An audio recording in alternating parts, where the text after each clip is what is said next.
life cannot come to this world without a feminine vessel. Why did God need Virgin Mary, right? Why did he need a body? He's God. And why is that? So we cannot deny the power of feminine energy and feminine sexual energy. And when we revere it and we celebrate it, magic happens.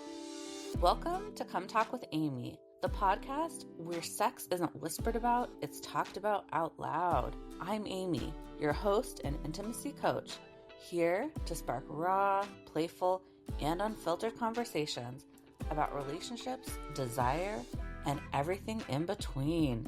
No shame, no scripts, just real talk about what really turns us on. Let's dive in. Welcome back to Come Talk with Aimee. Yes! Today we have Elizabeth Hudson in the house. Welcome, Elizabeth. Thank you, Aimee. It's great to be here. Yes. Elizabeth is a transformational life coach. She is a fellow podcast host of Sacred Alchemy. Your podcast talks about spirituality and sexuality. Yep. So I am obsessed and I'm so excited to have this conversation with you.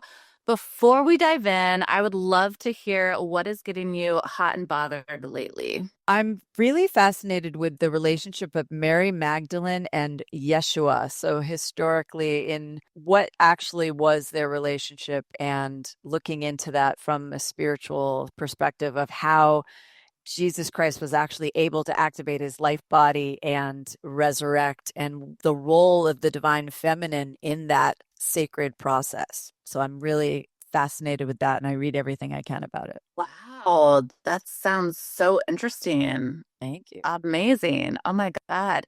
So tell us a little bit more about you. You've been a transformational coach for a long time. Tell us about your coaching work and also your podcast. Thank you. Yes. So I would start with my spiritual journey. I've always been a seeker, and I became a Kundalini yoga teacher and meditation teacher over 20 years ago. That journey has been with using yoga as a connection to your relaxed nervous system and to accessing your higher connection to source. During that time, I was really immersed in the Kundalini world. And one thing I found interesting was that they often kind of skipped over the sacral chakra. It was a little taboo. Like, we don't really talk about that. Like, yes, the sex organs, and yes, reproduction and creativity, but blah, moving on. And I was like, no, let's go back, because I think that's really integral. And what I started researching and discussing and discovering in my own journey and with creating the podcast was how important it is to talk about our creative energy, our sexual energy, and creator. That's something that's often skipped over and not really understood, that our life force and our basic being is because of sexual energy, and that is inherently divine. And unfortunately, we've been cut off from that, and there's a lot of distortion around it. So my podcast is having discussions with conscious people from around the world who want to delve into this topic. Give us a little more. When you say sexual energy is divine connection, what exactly do you mean by that? Well, if we think of ourselves as the polarity of the masculine and feminine and the coming together of those forces that create the spark of life, our understanding ourselves as vessels of divine energy, that we understand that our sexuality is an expression of that. And if we look at our sexuality that way, how very differently might we consider arousal, pleasure, being pregnant, right? Portaling that energy through us as a woman, literally drawing from other dimensions energy into our body and birthing it out into this world. There is nothing more sacred and more profound than that. And yet we are often cut off and distorted through shame, trauma, and abuse around sexual energy, as human beings truly don't understand how sacred we really are. And inherently, our sexual energy is expression of creator. Good. I love that. How do we work through those blocks? Well, I'd break down into different categories. I often talk about shame as being the baseline, right? The lowest vibration that so many people have almost subconsciously. Sometimes it's very obvious, right? Sometimes it's really on the surface and people are aware of it, where it lives in their body. But there's so much subliminal shame that goes into our sexuality, right? And if you look at different religions and different ways that systems of control have kept the quickest way to keep people controlled is through shame, embarrassment, and any way that keeps them in conformity. So to ostracize or shame or exclude someone is the quickest way to keep them in line. So if we can keep people in this idea that their basic nakedness, right, is shameful, that their basic body parts are shameful, that their basic functions are shameful, that their desires are shameful, there's enormous amounts of energetic oppression in that. That has such deep roots. It's really hard to unpack. So I want to say, I understand what I'm endeavoring here is epic and it has so many layers to it, but it's so important to have these conversations because it is so complex. And then if you look statistically, and this is just what we know, the levels of sexual trauma, of sexual abuse are massive.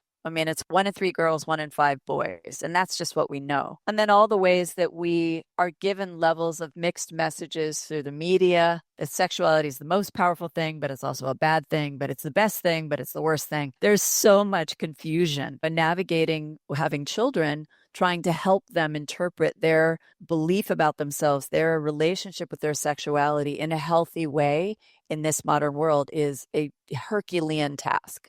Oh my God, it's so well said. I'm so curious, like what started you on this path of diving into conscious sexuality and spiritual connection? Thank you. I wish there was a super clear answer. I feel that I was somewhat prophetically anticipating something. So sometimes things come to us and we don't know why, but we say yes to them, even though you're like, I was in the middle of a divorce and I felt this just inexplicable calling to start this podcast about conscious sexuality. Now, that was very controversial in terms of what was actually going on in my life. But when we feel called by spirit to do something, we often don't ask why. We just go, okay, right? We get somehow the resources and signs and opportunities show up. And so that's kind of what happened. What happened 6 months later in my Kundalini community was this scandal came out about the leader who had brought the technology from India, Pakistan back in the day, turned out to be,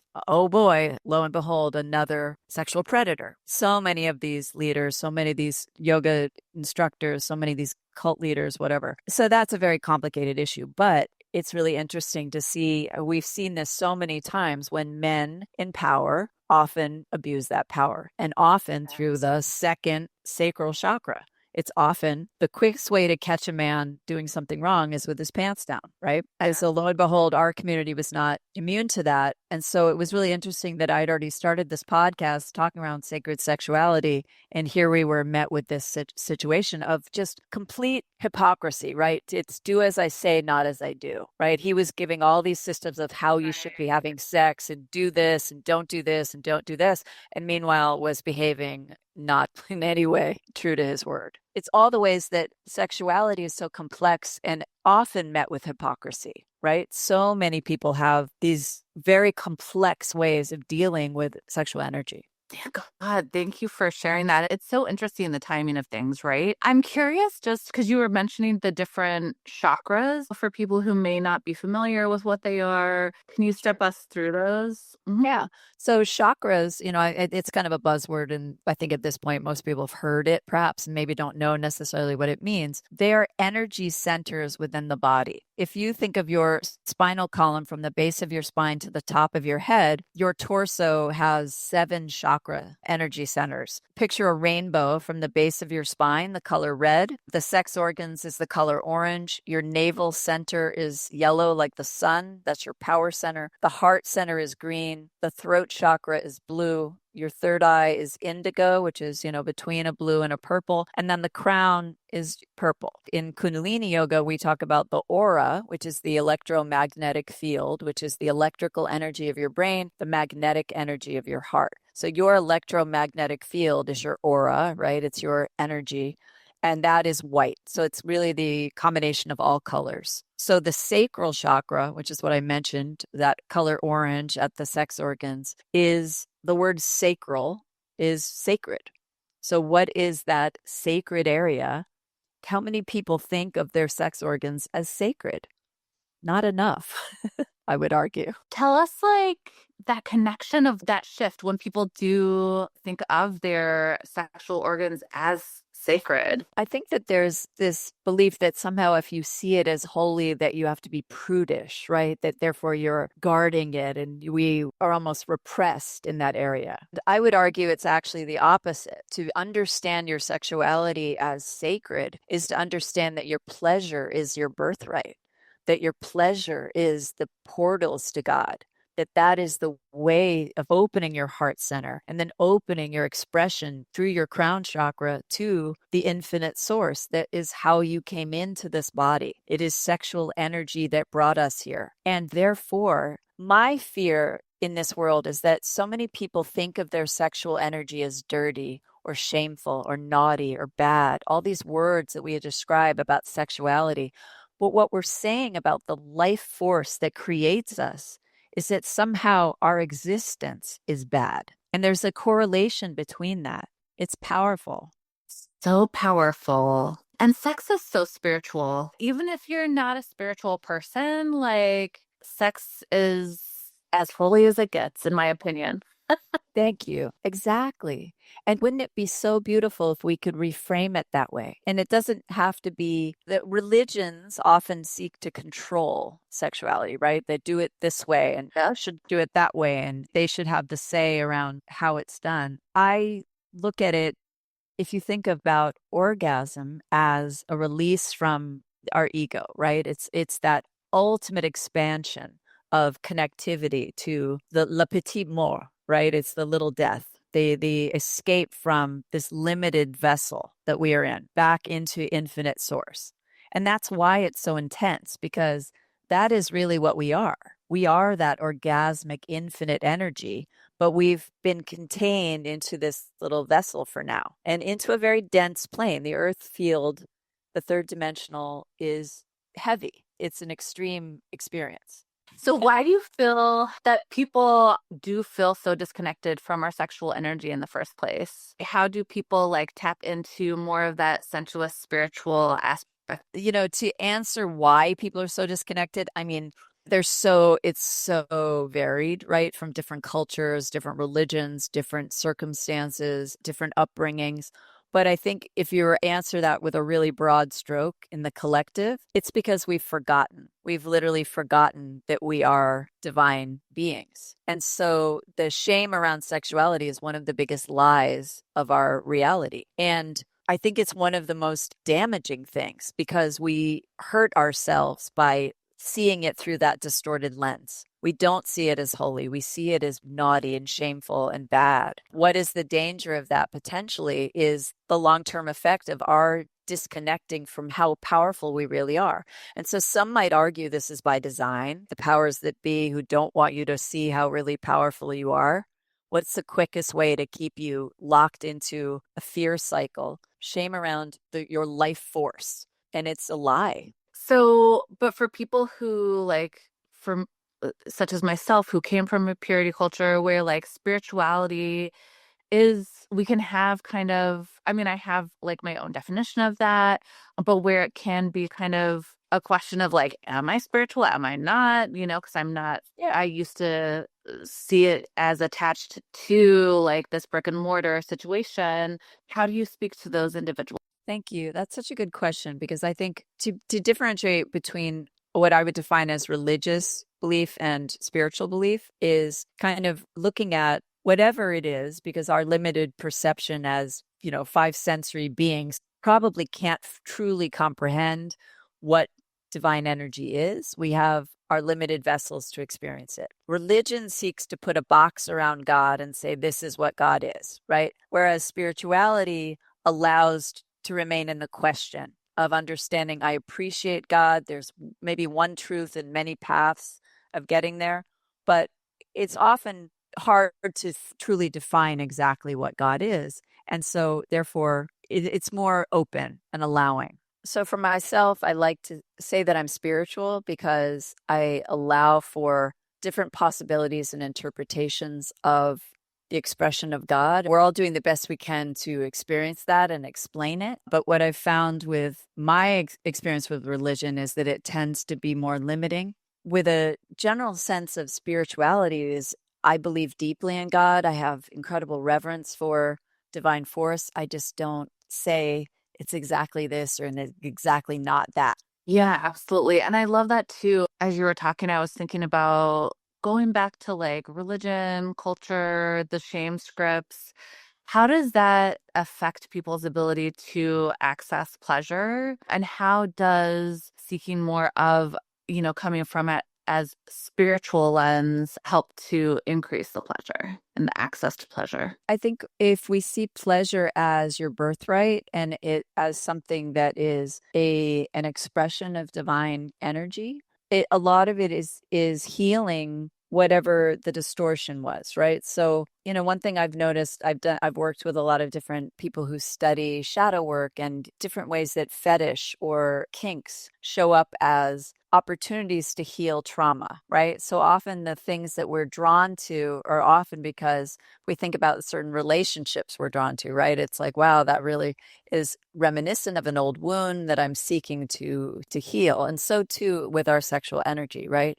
So first of all, it's getting clear and healthy with whatever trauma or abuse that anyone suffered, undoing layers of shame as best you can, really sitting with that feeling of where is it that I've started to feel shame as a young child? How does that live in me now? What is my relationship to my body? How can I do deeper somatic work with my breath, with a healed nervous system, with a connection to my heart center, to feel love toward myself and love for God and express that through my body with another human being or with myself or whatever way I want to express my healthy sexuality consensually, consciously. I would love to share, if I can, like a personal story, just basically about what you were sharing. So I have a history of sexual trauma. I was abused as a child sexually, and I've talked a lot about it in therapy. And I feel like it's not something that I feel impacts my life as much, right now. Like for many years it did, but it's something that I've worked on and have, for lack of better word, overcome, right? Or, it's not something that I see that inhibits me in any way sexually. And I was recently at a retreat where that was somatic based, and there was somatic erotic touch and one-way touch, right? The body keeps the score. In our second session, sexual, like somatically, my sex trauma came up for me. It was so powerful. And I think too, the practitioner I was working with is a very breath positive spiritual person. So I think there was kind of an attunement to that as well. Not that I was having this internal experience and then shared with him after, but it's just amazing how the different layers, there's so many different layers. And like I said, I had worked through that from a talk therapy lens, but then it was still stuck in the body. And to be able to like work through that, to work with a practitioner on that and how to trust myself, trust other individuals, and get comfortable with touch, even though I'm a sexual goddess. Of course, I'm okay with touch, but he was able to tap into like a different layer of energy and really release this trauma that I didn't even know I was still holding. It was really powerful. Thank you for sharing that. It's really powerful. And I think it's such an important point about when something happens to us that at such a formative age, it's embedded. And so that's not to say that we can't heal from it, but there are plenty of people who are hypersexual, right? Who have, are because they've tried to take control over something that they felt powerless in. There's so many instances of people in the sex industry and porn industry and sex work, etc., who have had intense sexual trauma and abuse in their past. And if you think about, I also was sexually abused as a child. And I think there's no coincidence that we're drawn to these conversations, that we're drawn to understanding it, dissecting it, healing it, right? And I think that's often why, if we look at things from source, we chose the story that we get, the circumstances that we get, because we have the unique perspective of healing it for others too, because we're doing the deeper work. So we can say, this isn't just theoretical. I've walked the walk and I've lived it. Yes, absolutely. So, so huge. So for other listeners who may be resonating with this, who may be carrying past abuse or violations sexually, what does reclaiming their sexuality actually look like? That's such a good question, because I think, again, it's so individual. And for myself, I always felt like I had to remember it exactly, even though I was very young. I kept searching for it. It's vague, but I thought somehow if I could get to the exact thing, that it would then just lift out of me. And the truth is, as you said, even though you feel empowered now sexually and you feel sexually confident, etc., that it's still there, right? There's still a very primal level where it still lives in you. For each person, they have to go through their own journey of whatever forgiveness they need to send first and foremost to their self, because that's where the shame lives, where we somehow blame ourselves, right? Take responsibility. We feel like it's our fault. And then moving beyond that, doing some deeper work and healing and forgiveness and growth, right? So the opportunity then is, okay, this happened. What am I going to do now? Reclaiming your body, reclaiming your connection to God, you're reclaiming your pleasure as your right,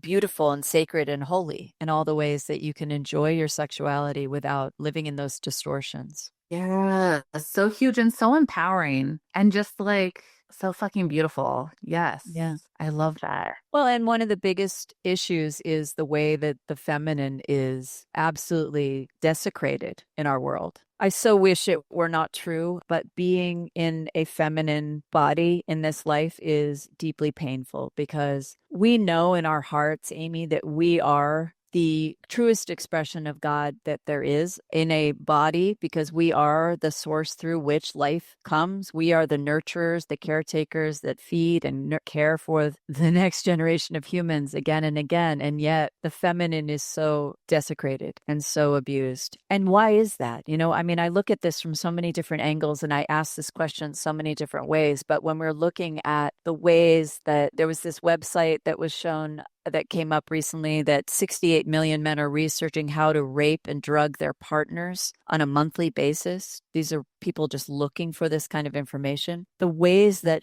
feminine energy is really feared. And I'm going to start with that. It is feared. Yes, it is so powerful. Yes, that right there. But the patriarchy has distorted it and turned it upside down. We live in an upside down reality. A healthy reality, the feminine is revered and worshipped in many ways, right? Mother Earth is worshipped. The life force that gave you life is worshipped and adored and revered. And that's not what we're seeing. And that is to the detriment of us all. Men suffer more than they realize when they desecrate the feminine. So well said and so well put. Yeah, and everybody is impacted, like you're saying. And it's so often through sexual energy that the feminine is abused. So often. Yes. So often. Yeah. Again, going back to that power and control. You've mentioned several times about how sexual energy is a creative force. So I would love to delve in a little bit more about that. Tell us, like, your opinion. How does that energy impact us beyond even the bedroom? Yeah, the creation, right? The creative aspect of life, that is all about obviously our reproductive organs, right? The sacral chakra. And creative energy is being an artist, being an expression of the creator in any way. And as children, we came in knowing this. We came in as playful, creative, interested, curious, joyful, free. And we slowly, unfortunately, started to forget that as we grow up and become adults. And so the more we can understand that our creative energy is a divine gift, the more you can embrace different ways of embodying creativity. So when I teach about the sacral chakra in a class, for example, sometimes I'll be looking at businessmen and I'm like, and by the way, creativity doesn't just mean painting a painting. It means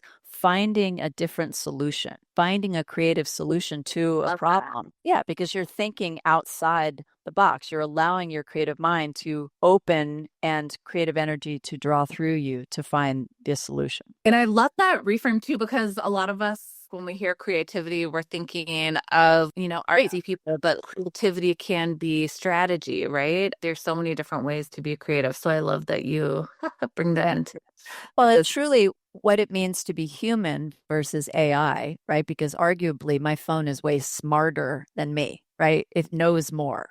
It has far vaster capabilities. However, what makes us human and what makes us unique from machine is our creativity, is our divine expression. And that is what we need to foster and adore and revere more and more, especially as we merge more and more. I'm holding up my phone with the AI. What is the human heart but an expression of the creator and creativity? And when we hold that sacred, we are remembering our humanity. We're remembering our divinity by remembering our creativity. Yes.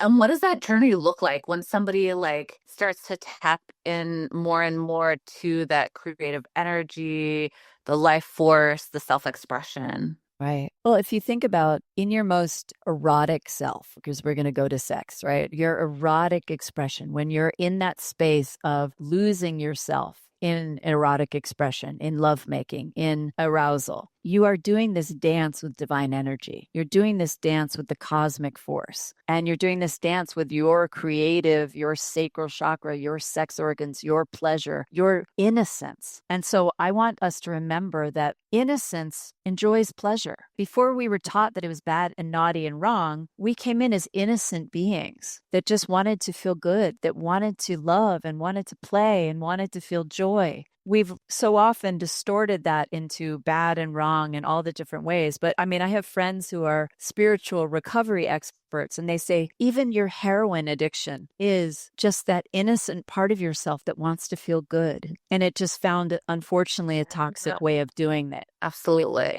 Yeah, with so many distractions and computers and smartphones, all of the things, right? And life responsibilities. And if we're able to tap into that innocence and creativity, like sky's the fucking limit. Yeah. Which like also That's goes true. to, and like bringing it to sex too. Like I love, love, love to call, and I think everyone should call sex play because that, again, that taps into that creativity, right? Like it taps into making it a fun experience rather than like something we need to get through, right? Or a checklist. So on that note, what are some simple like daily practices that can help people at home connect to their sensual selves? First of all, I recommend talk therapy is helpful. I do spiritual coaching, and the coaching is different than therapy in the sense that ideally your therapy is kind of more excavative, like you're looking at your past and what happened in your family of origin, etc. Spiritual coaching, which I do, is coming from where you are right now and looking at where you want to be, but the overall perspective of your life purpose, why your soul incarnated into this form, into these circumstances, and what you're here to learn and what you're here to teach. And I find that when people look at their lives from that place, they have such a, first of all, different attachment to the victimhood or the circumstances because they go, wow, I look at this prospectively from the stance that if that hadn't happened, I wouldn't have met that person and then I wouldn't ended up here and then I wouldn't have had, and that all needed to happen. So therefore, I can be grateful for all of it, even the tough things, especially the tough things at times, right? And so doing that deeper work is essential. But allowing yourself the time and space to connect somatically, like we were talking about doing deep breath work, relaxing your nervous system is essential, right? Because when we're in fight or flight, there's no way that you're going to be able to really receive because you're at a high threshold. Absolutely. Yeah, I feel like the work is never done, right? There's just different layers and different opportunities to like grow. I'm wondering too, like, how do you, as a coach in your practice, bring this into kind of partnered work as well and have been conscious, whether it's, conscious sexuality, conscious play within cultivating that in partnership? Yeah. First of all, it has to start with a conversation, and both partners have to be willing, right? And ready to do that together and want to go deeper together. When I work with couples, I often say I need to work with each one individually and then collectively. So, because there's really three beings in the relationship, there's each individual, and then the relationship takes on its own entity. And so they're different in the relationship than they are individually. So everybody has to do their own work first. And that can often be challenging in a relationship when one partner is not willing to do it or not ready to do it. And so again, it's that dance of compatibility, consent, and spiritual evolution in terms of wanting to heal and wanting to learn about why did this happen to me? Why is this happening to me? Right? I mean, there's so many couples who talk about sex, death in marriage, right? That it's just, there's no polarity anymore. There's no interest anymore. The kids come along. Everything feels like a grind. And that attraction fades. And that is one of the biggest complaints you hear in marriage. So how do we solve that, right? And so that's a lot of digging deeper into getting to the core of each individual and then working together to find your way back to sensuality and connection. Yes, I love that. And how do you feel like, what have you seen within your clients, yourself, when people are moving from that performance to more of that embodied like sexuality, sensuality in their sex life? Yeah. I'll start with greater access to feminine pleasure. Yeah. That deserves a yeah.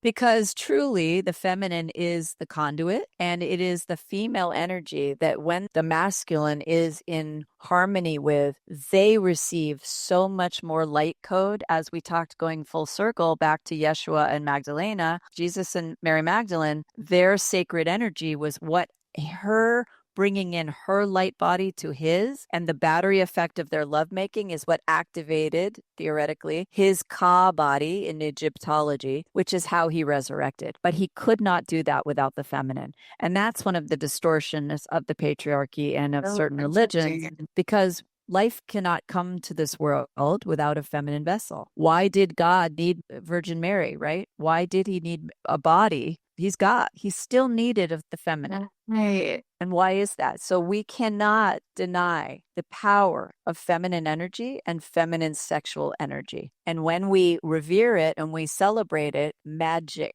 happens. Oh my God. Yes. Like that was such a mic drop moment. Yes. Magic. Give us more of that magic. Yes. Give us more of that magic. Okay. So if every listener could walk away believing one new truth about their spirituality, what do you want them to walk away with? I mean, aside from like, we need to tap into more of that magic, Avi. Yes, that you are divine energy incarnated. And when you remember that, your power is infinite and you have so much ability to experience joy, and that is your birthright in this life. I mean, another mic drop moment. This has been so fabulous. Elizabeth, thank you so much for coming on to come talk with Aimee.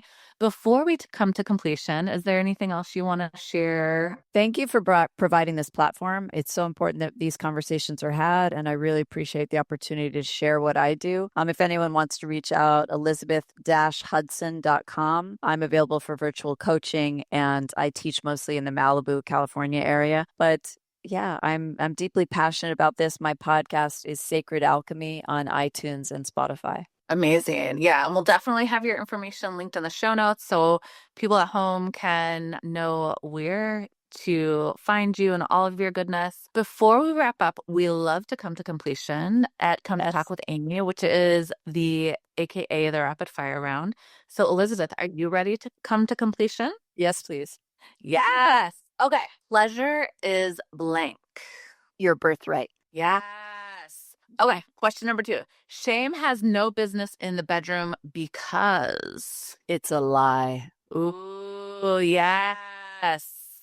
Such a lie. Okay. The sexiest thing a person can embody is Their truth. So yummy, so sexy. All right. One myth about sacred sexuality, you're officially retiring. That it's woo-woo or unattainable, or that it's kinky, or it has to be polyamorous, or, some kind of alternative thing, that it's actually should be quite mainstream and accessible to everyone. Yeah, and you've given us an insight into that today. I love it. Yeah. Fill in the blank. Healing gets hot when?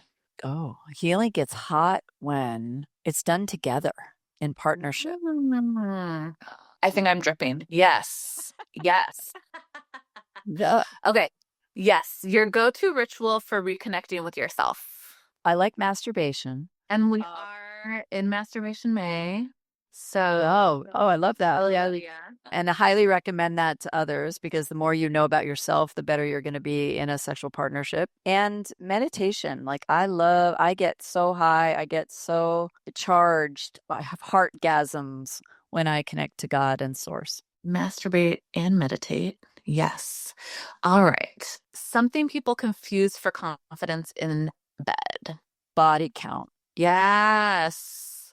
Nobody's counting. Yeah. All right. So green flag energy during intimacy. Oh, connected kissing, eye contact, awareness, and anticipatory building. Oh, yes. We love a good anticipation. Okay. A word that instantly activates your sensual side.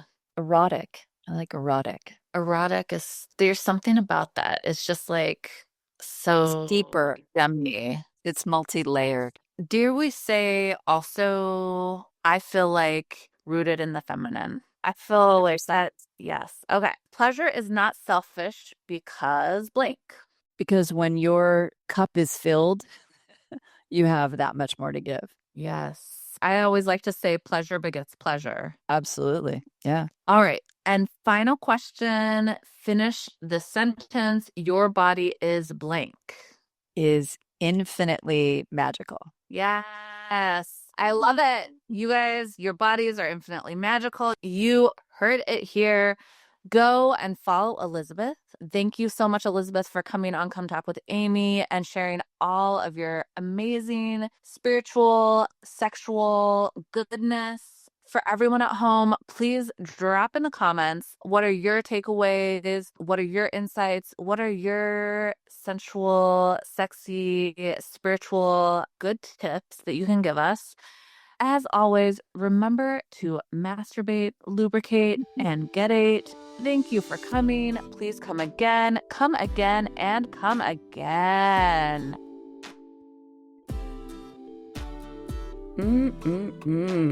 That's all for today, lover. Remember to masturbate, lubricate, and get it. If you liked this episode, share with a friend, subscribe, and as always, thank you for coming.